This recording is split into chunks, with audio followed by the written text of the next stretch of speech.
আমেরিকাতে এসে এই প্রথম বড়দিন উদযাপন করলাম 25শে ডিসেম্বর। কি কি করেছি সবকিছু থাকছে এই ভিডিওটি শেষ পর্যন্ত দেখতে থাকুন, আশা করি ভালো লাগবে। তো হ্যালো সবাইকে, সবাই কেমন আছেন? আজকে 25শে ডিসেম্বর, আজকে যিশু খ্রিস্টের জন্মদিন। আজকে সকাল সকাল বের হয়ে গিয়েছিলাম। সামনে যে বড় বিল্ডিং গুলো দেখতে পাচ্ছেন ওখানে হচ্ছে ডাউন টাউন। আমেরিকাতে প্রতিটা স্টেটে একটা করে ডাউন টাউন আছে, এটা হচ্ছে ক্লিভল্যান্ডের ডাউন টাউন। আজকে গিয়েছিলাম চাইনিজ মার্কেটে। ভেতরে ঢুকে দেখি এই গেমিং অপশন গুলো ছিল, তবে এগুলো আমি খেলতে পারি না। এর ভিতরে কয়েল দিয়ে কিভাবে যেন খেলে পুতুল তুলতে হয়, এটা আমি পারি না। আর সামনে কখনো কাউকে খেলাও দেখিনি। নিতে গিয়েছিলাম একটু শুকনো ঝাল, গিয়ে দেখি শুকনো ঝালের অপশন হচ্ছে এক গাদা। এইখানে এক একটা শুকনো ঝাল কিন্তু এক এক রকম ছিল, কোনোটাই বেশি ঝাল, কোনোটাই কম ঝাল, কোনোটাই গুঁড়ো শুকনো ঝাল, কোনোটা একটু ফ্যাকসা কালার, কোনোটা একটু বেশি লাল কালার, কোনোটা একটু গাঢ় কালার। যাই হোক, সবকিছুর ভিতরে আমার যেটা দরকার ছিল আমি সেটা খুঁজে নিয়েছি। এখানে শীত গরম সবসময় পালং শাক পাওয়া যায়। আমেরিকানরা এই পালং শাকটা কাঁচা সালাদ হিসেবে খায়। যাই হোক, আমরা রান্না করে খাবো যেহেতু আমরা বাঙালি, তাই নিয়ে নিয়েছিলাম কিছু পালং শাক। অন্য জায়গায় 3-4 রকমের কালারের ক্যাপসিকাম থাকে, তবে এখানে 2 কালারের ছিল।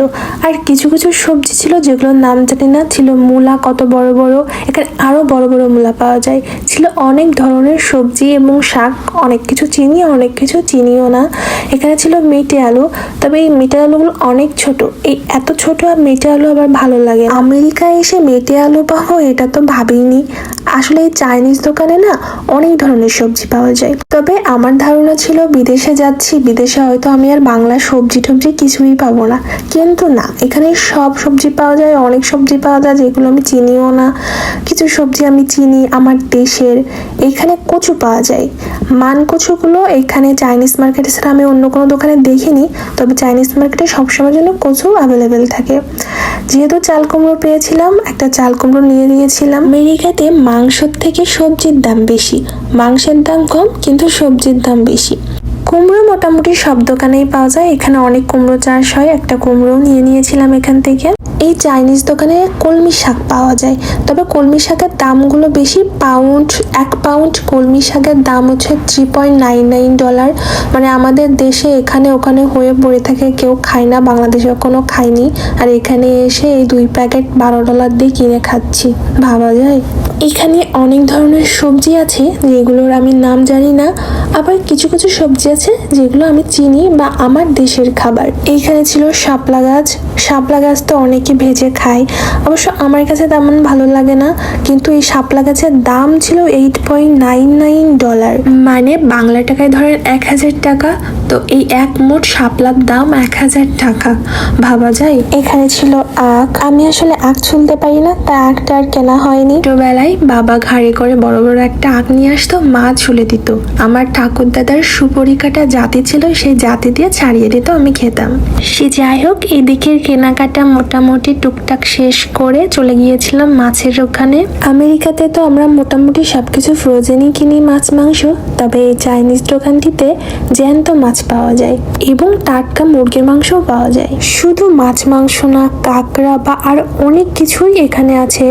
কচ্ছপও দেখেছি আমি কয়েকটা, আর কাঁকড়া, বিভিন্ন ধরনের কাঁকড়া আছে, শামুক, তারপর আরো মানে অনেক কিছু আছে আমি চিনি না বা নাম জানি না। আমরা নিয়েছিলাম কিছু ব্লু ক্র্যাব। এই ব্লু ক্র্যাব গুলো খেতে অনেক ভালো লাগে। এখানে অনেক ধরনের কাঁকড়া আছে, তার ভিতরে আমাদের এটা সব থেকে বেশি ভালো লাগে খেতে, তাই তো আজকে অনেকগুলো ব্লু ক্র্যাব নিয়ে এসেছিলাম। এগুলো পরিষ্কার করতে একটু কষ্ট হয়, আসলে বাড়ি এনে রুমের ভেতরে পরিষ্কার করা অনেকটাই ঝামেলা। এখানে তো আর বাইরে বসে পরিষ্কার করা যায় না, নিয়মও নাই, তাই একটু সমস্যাই হয়। কিনেছিলাম একটা মাছ। এই মাছের নামটা আমি ঠিক ভুলে গিয়েছি, আমি কখনো খাইনি, প্রথম খেলাম। এটা নদীর একটা মাছ, তবে মাছটা আমার কাছে মোটামুটি লেগেছে। খুব যে বেশি ভালো লেগেছে তা না, আবার খুব খারাপ লেগেছে তাও না। এই আইসক্রিমটা দেখে আমার ভালো লেগেছিল, তাই আমি এই আইসক্রিমটা নিয়েছিলাম। যদিও ঠান্ডার ভেতরে আইসক্রিম খাওয়া ভালো না, কিন্তু আমার যদি আইসক্রিমের দিকে চোখ যায়, সেই আইসক্রিম আমি রেখে আসতে পারি না। এটা অনেকটা বিস্কুট কোয়ালিটির, দুপাশে বিস্কুট ছিল আর মাঝখানে আইসক্রিম ছিল। এইখানে ছিল অনেক ধরনের ফ্রোজেন মাছ। আমি তো এমনিতেই তেমন মাছ টাছ চিনি না, আর এখানে সব কিছুর নাম জানি না। তবে এইখানে বেলে মাছ পেয়েছিলাম, তো আমরা একটা বেলে মাছের প্যাকেট নিয়েছিলাম। কয়টা বেলে মাছ পরিষ্কার করাই ছিল, কিন্তু এই কয়টা বেলে মাছের দাম নিয়েছিল প্রায় $10 সামথিং, মানে বাংলা টাকায় 1200 টাকা মতো হয়ে যাবে এই কয়টা মাছের। এইখানে আর কয়টা বেলে মাছ ছিল, সেটা ওর থেকে বড় বড়, এগুলো হচ্ছে পরিষ্কার করা না, এগুলো এমনি ছিল। আরও কি কি মাছ ছিল আমি আবার সব মাছের নাম ওই যে বললাম জানি না। এখানে ফ্রোজেন অনেক কিছু ছিল। আসলে আমেরিকাতে ফ্রোজেনই সব পাওয়া যায়, কিন্তু এই চাইনিজ দোকানে কিছু কিছু জিনিস আমরা টাটকা পাই, তো সেগুলোই নিয়ে আসি। বের হয়ে দেখি বিল আসছে $112, যা বাংলা টাকায় আসে প্রায় 13,500। গাড়িতে বসে বসে আইসক্রিমটা খেলাম, আইসক্রিমটা থাকলে গলে যেত। তারপরে চলে গিয়েছিলাম কস্কোতে। কস্কোতে তেমন কিছু নেওয়ার ছিল না, একটু ঘুরে ঘুরে দেখছিলাম। ক্রিসমাসের সময় আমি ভেবেছিলাম যে অনেক কিছু সাজানো গোছানো থাকবে, তবে কিছুই নেই। এর আগের বার যখন গিয়েছিলাম তবুও ক্রিসমাসের কিছু জিনিস ছিল, হয়তোবা সেগুলো বিক্রি হয়ে গিয়েছে। আজকে নিয়েছিলাম একটু স্যামন মাছ। স্যামন মাছটা আমার খুব একটা ভালো লাগে না, তবে ওর খুব পছন্দ। যেহেতু ক্রিসমাস তাই নিয়েছিলাম একটা কেক। আর হাতে দেখি মোটামুটি একটা কেক আছে, তো ভাবলাম আমরাও নিয়ে নিই। এখানে ছিল তরমুজ, যেহেতু অসময়ের তরমুজ, এজন্য তরমুজের দামটা এখন অনেক, $7.99। কিন্তু গরমের সময় না তরমুজের দাম কমই থাকে। এখানে ছিল ফুল। আমি কস্কোতে আসলে এই ফুলগুলো দেখি, এই ফুলগুলো আমার কাছে অনেক ভালো লাগে। নর্মালি আমার ফুল অনেক পছন্দ, আর এখানে ফুলগুলো সাজানো দেখে আরো ভালো লাগে। হ্যান্ড সোপ নেওয়ার ছিল, আর এই হ্যান্ড সোপটা নেওয়ার কারণ এটার সেটআপ অনেক সুন্দর, এটাকে দেখতে অনেক ভালো লাগছিল। আমরা অন্য একটা নিতে চেয়েছিলাম, কিন্তু পরে চোখ পড়ে এটার দিকে, তো এটা সেটআপ ভালো লাগে, পরে এটাই নিয়ে নিই। আমেরিকাতে সাবান ব্যবহার করে না বললেই চলে, সবাই বডি ওয়াশই ব্যবহার করে, তাই একটা ওলের বডি ওয়াশ নিয়ে নিয়েছিলাম। জিনিস নেব না বলতে বলতে $95 সব জিনিসপত্র কেনা হয়ে গিয়েছিল। আজকে মোট বাজার করেছি $205, যা বাংলা টাকায় 24,900 টাকা আসে। বাড়িতে এসে ফ্রিজে কাঁকড়া মাছগুলো রেখেছিলাম যাতে ওরা ঘুমিয়ে পড়ে। 3টা বডি ওয়াশের ভিতরে সব থেকে এইটা বেশি ভালো ছিল, গ্রান্টটা আর কি। কাঁকড়া মাছগুলো জ্যান্ত অবস্থায় ভাঙলে ওদের অনেক কষ্ট হয়, তার জন্য ফ্রিজে রেখে দিলে ওরা ঘুমিয়ে পড়ে। তারপর ওদেরকে কিছুক্ষণ পর বের করে গরম জলের ভেতর দিলে ওরা ওইভাবেই মরে যায়, তো ওদের কষ্টও কম হয়। এই জন্য আমি এইভাবে পরিষ্কার করি।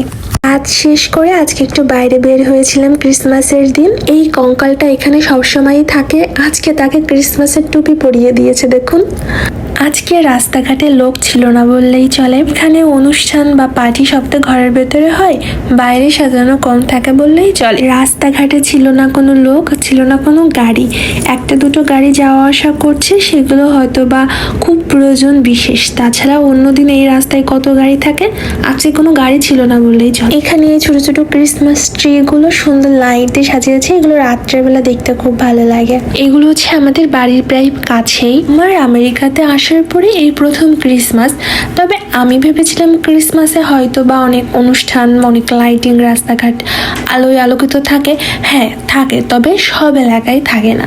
কিছু কিছু এলাকায় অনেক সুন্দর করে ক্রিসমাস পালন করে, শহরগুলো অনেক সুন্দর করে সাজায়, রঙে আলোতে ঝিকিমিকি করে। তবে এটা আমাদের বাড়ির কাছে, এখানে তেমন কিছুই হয়নি। রুমে এসে কেকটাকে কাটলাম। এটা চকলেট কেক এবং কেকটা খেতে অনেক ভালো ছিল। যদিও এখানকার কেক কিন্তু বাংলাদেশের মতো একদমই না, এখানকার কেকের স্বাদ আর বাংলাদেশের কেকের স্বাদ একদমই আলাদা। কেক খেয়ে বসে পড়েছিলাম শাক বাছতে।